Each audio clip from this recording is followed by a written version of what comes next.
I want to sit down with you and work through something that I think almost everyone is overlooking entirely. Everyone is talking about the blockade. Everyone is focused on the second round of talks. Everyone is watching the ships moving through Hormuz. And all of that matters, genuinely. But underneath all of it, there is a deeper story that I have not seen anyone lay out clearly.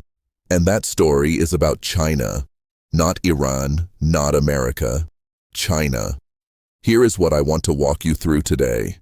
I want to start with what the ceasefire actually was when it was announced on April 8th.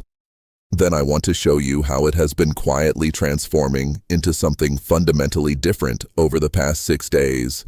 And then I want to show you why China sits at the absolute center of what this situation is becoming. Because once you truly understand China's position right now, everything else clicks into place. The blockade, the collapse talks, the second round being organized, Lavrov in Beijing, the oil prices, all of it suddenly makes coherent sense in a way it simply did not before. What April 8th actually was, let me start with April 8th. When Pakistan's Prime Minister Shehbaz Sharif announced the ceasefire, the world exhaled. 40 days of war, American and Israeli strikes on Iran, Iranian missiles striking 9 countries within the first 24 hours. The Strait of Hormuz closed to 1/5 of the global oil supply, and then a ceasefire. 2 weeks of Pakistani mediation, both sides agreeing to pause. It felt like breathing room. It felt like the worst had passed. But here is what I want you to notice. From the very first hours of that ceasefire, something was already wrong. Israel said Lebanon was not included. Iran said it was. Trump said the ceasefire was holding. Iran said Hormuz would not reopen until its conditions were satisfied. J.D. Vance called it a fragile truce, not a ceasefire. Within hours of the announcement, a fragile truce. Within hours of it being declared. So what was announced as a ceasefire was already 2 entirely different things to the 2 sides that had supposedly agreed to it.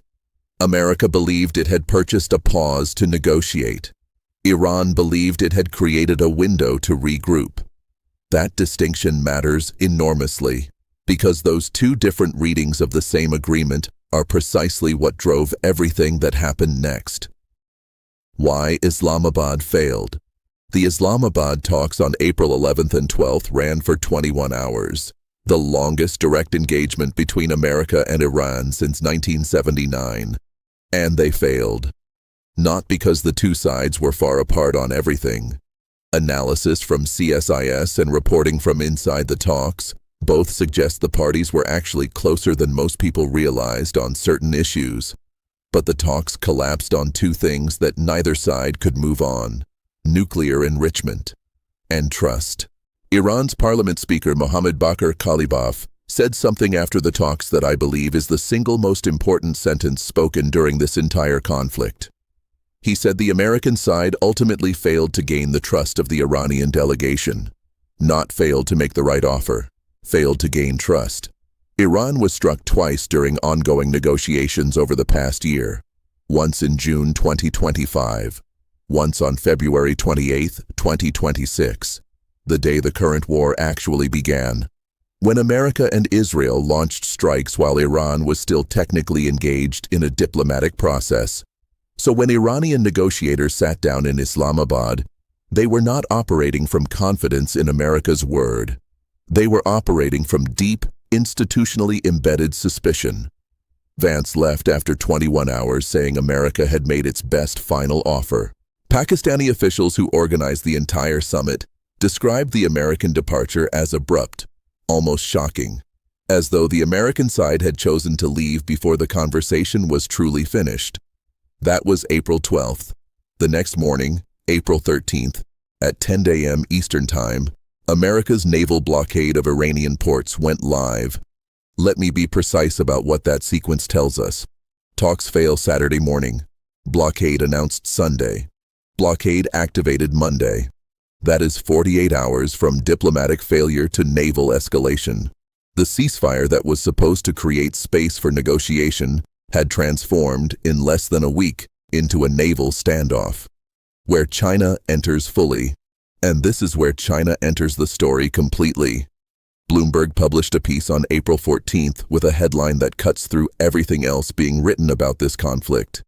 The headline, "The Hormuz blockade is as much about China as Iran." The key line, "The black market for Iranian oil would not exist without China." Before the war began, Beijing was purchasing 95% of all crude Iran exported. 95%, through a network of sanctioned tankers, shadow traders, and deliberately opaque financial arrangements paid for in Chinese yuan through China's own payment infrastructure, bypassing the American dollar entirely. That means Trump's blockade is not simply trying to cut off Iran's oil revenues. It is trying to cut off China's access to discounted Iranian crude. It is attempting to force Beijing into a choice: either pressure Iran toward a deal, or watch America systematically strangle the oil supply that Chinese refineries depend on. That is the genuine strategic logic of the blockade. Not just punish Iran, use Iran as leverage over China. And China understands this with complete clarity.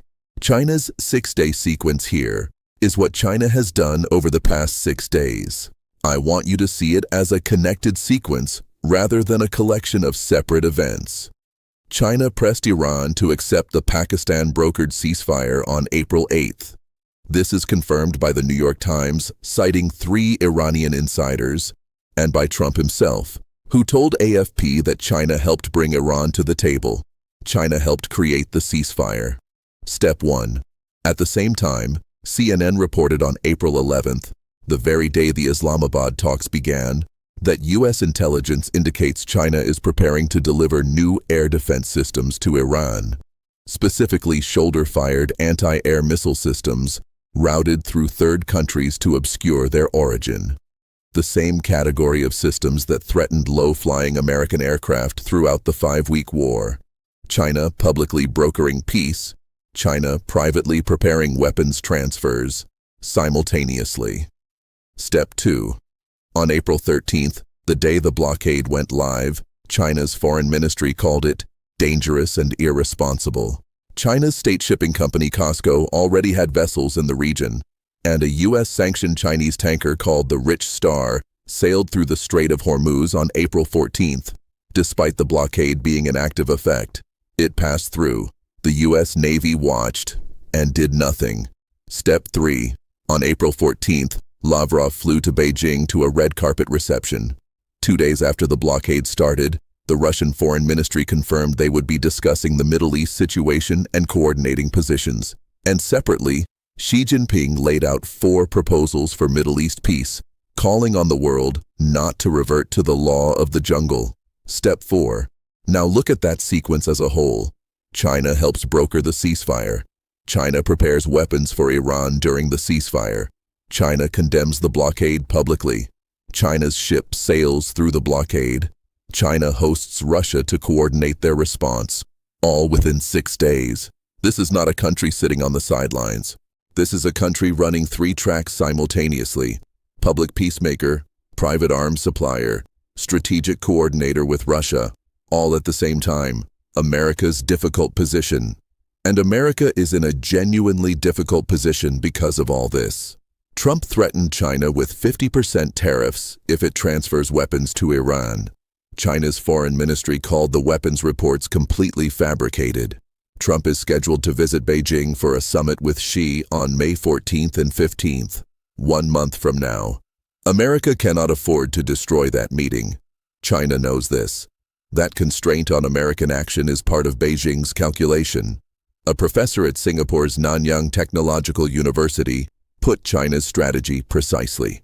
She said, China's goal is to position itself as a continued friend to Iran while remaining outwardly neutral so it can maintain deniability after the war is over. That is the strategy in a single sentence. Help Iran survive. Deny everything.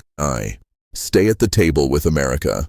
Emerge from this war with relationships intact on every side. Why this phase is the most dangerous. Now let me explain why this current phase is the most dangerous one yet. In the first 40 days of the war, the danger was military. Missiles, drones, strikes, counterstrikes. That danger had a recognizable logic. Both sides were targeting military infrastructure mostly. The escalation had a shape you could follow and understand. What is happening now is significantly harder to manage. The ceasefire created a pause in the fighting, but not a pause in the underlying conflict. CSIS describes what they call a cycle of wars after the war. Even if this ceasefire holds, even if a deal is eventually reached, the structural dynamics, China supporting Iran, Russia providing intelligence, America attempting to use economic pressure to force compliance, do not dissolve with a signed agreement. They go underground and continue in a different form. 3 scenarios exist for where this ceasefire leads. The first is a genuine negotiated settlement. The second is managed but permanent instability. A ceasefire that technically exists but is continuously violated in ambiguous ways, much like Lebanon right now, where Israeli strikes continue while the ceasefire supposedly holds. The third is collapse. A single incident, a rogue drone, a ship crossing the wrong line, a weapons transfer that gets confirmed and cannot be denied, that restarts everything. Right now, all 3 scenarios are simultaneously possible, and China's behavior makes the third more likely than it would otherwise be. Because if U.S. intelligence is correct, that China is preparing to deliver air defense systems to Iran, and if those systems make it harder for America to enforce the blockade, and if a confrontation occurs involving Chinese-supplied weapons, that is the kind of incident that does not stay contained. The numbers that tell the real story. Let me give you one more piece of context that captures where we actually stand. Iran's government has estimated its war damages at $270 billion. That is the physical cost of 40 days of conflict. It is a number that tells you something important about Iran's state of mind heading into a second round of talks. A country that has absorbed $270 billion in destruction is not negotiating from comfort, but it is also not negotiating from desperation. Iran is still controlling the toll booth at Hormuz. Iranian ships are still transiting what is supposed to be an American blockade, because that blockade has legal and practical limits that make full enforcement extraordinarily complex. And Iran has China behind it in a way that America cannot fully confront without fracturing its own strategic relationship with Beijing. Here is what I think the next phase actually looks like. And I want to be clear, this is analysis, not prediction, because no one can know exactly how this resolves. The second round of talks will likely happen before the ceasefire expires. Pakistan is working urgently to arrange it. Turkey is attempting to bridge gaps. Both sides are still communicating through back channels. The venue is not confirmed. Geneva and Islamabad are both being discussed. The question is not whether the talks happen. The question is whether the negotiators who arrive for round 2 actually have more decision-making authority than the ones who sat in Islamabad. Because Vance himself acknowledged that the Iranian team in Islamabad could not finalize a deal. They required approval from others back in Tehran. The people who actually hold power were not in the room. If that does not change for round 2, you get 21 more hours and the same outcome. China's optimal outcome. And China will be watching every moment of it. Because China's optimal outcome from this entire war is not an Iranian victory. It is not an American victory. It is a prolonged, ambiguous situation in which America remains tied down. Oil prices stay elevated enough to benefit Russia and create leverage for China. American credibility continues eroding across the global south, and China positions itself as the responsible party that kept channels open, kept ships moving, and kept both sides talking, while quietly ensuring Iran survives long enough to remain strategically useful. That is what the ceasefire has transformed into. Not a peace process, not a prelude to renewed war, something in between. A managed, dangerous, strategically contested pause, in which China holds considerably more cards than it is publicly acknowledging. The question I keep returning to is this: if the ceasefire collapses and the bombs start falling again, who has more to lose? America faces midterm elections next year. Oil prices above $100 are already registering in gas prices, in farm costs, in household budgets across the country. Goldman Sachs says the oil shock is suppressing American job growth by 10,000 positions every month. Iran has absorbed $270 billion in damage and is still standing. Russia is generating an additional $500 million per day in oil revenue. And China has 38 million barrels of Iranian crude sitting safely off its coast in the Yellow Sea, pre-positioned before the blockade began, completely untouchable. You tell me who the ceasefire is actually working for, and you tell me why any of those three countries would rush to end it on America's terms. The architecture behind the weapons transfer. Let me add one more layer that has been almost entirely absent from the coverage. There is a specific detail in the CNN intelligence report about China's weapons preparations that deserves closer examination. The report states that China is working to route shipments through third countries to mask their true origin. Think carefully about what that means operationally. China is not still deciding whether to help Iran. China has already decided. It has decided to help Iran and has decided to do so in a manner that preserves deniability. The routing through third countries is not a precaution. It is the strategy. China wants to be able to look at America and say, as its foreign ministry spokesperson already has, that these reports are completely fabricated, and China wants that denial to remain credible enough that America cannot definitively prove otherwise without an intelligence disclosure that creates its own separate diplomatic crisis. This is sophisticated statecraft. It is the same approach Russia employed for months before its full-scale invasion of Ukraine, providing support in ways that were deniable, incremental, and carefully calibrated to remain below the threshold of definitive confrontation, and it is working in the same way. America knows. America cannot fully prove it publicly, and America is constrained by the upcoming May 14th summit in Beijing. The Atlantic Council made a point earlier in this conflict that is now being proven correct in real time. It noted that China has been reducing its dependence on Middle Eastern oil through electrification and alternative energy development, meaning China is less vulnerable to a prolonged Hormuz disruption than most observers assume. China holds approximately 1 billion barrels in oil reserves. It surged imports by 16% in January and February, before the war began, precisely because it anticipated this disruption. It has 38 million barrels of Iranian crude prepositioned on vessels in the Yellow Sea, safe, untouched, beyond any blockade's reach. China designed for this contingency long before the first American bomb fell on February 28th. So, when you hear people argue that China is being pressured by the blockade, that Beijing will eventually push Iran harder because it needs Hormuz to reopen, hold that claim against these numbers. China prepared. China has reserves. China has alternative suppliers. Russia is now China's top oil source and increased exports by 320,000 barrels per day in March alone. China is not desperate, and a country that is not desperate does not negotiate from desperation. The asymmetry nobody is talking about. What this means for understanding the ceasefire is straightforward but deeply unsettling. The ceasefire is being used by every party except America to improve its position for whatever comes next. Iran is using it to restock weapons with Chinese assistance. Russia is using elevated oil prices to rebuild its budget and continue funding its operations in Ukraine. China is using the pause to deepen its standing as an indispensable mediator while quietly ensuring Iran's survival. America is using it to try to negotiate a deal that the other side has structural reasons not to accept on American terms.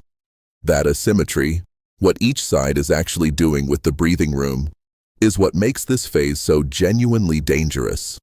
A ceasefire in which all parties use the pause to improve their military and strategic positioning is not a ceasefire moving toward peace.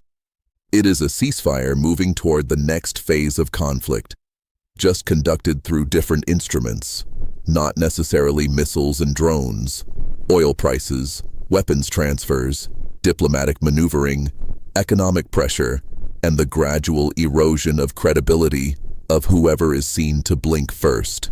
Right now, America is blinking frequently. The blockade was announced as total and absolute. Ships have already passed through it. America's own allies, Britain, France, the European Union, have refused to participate.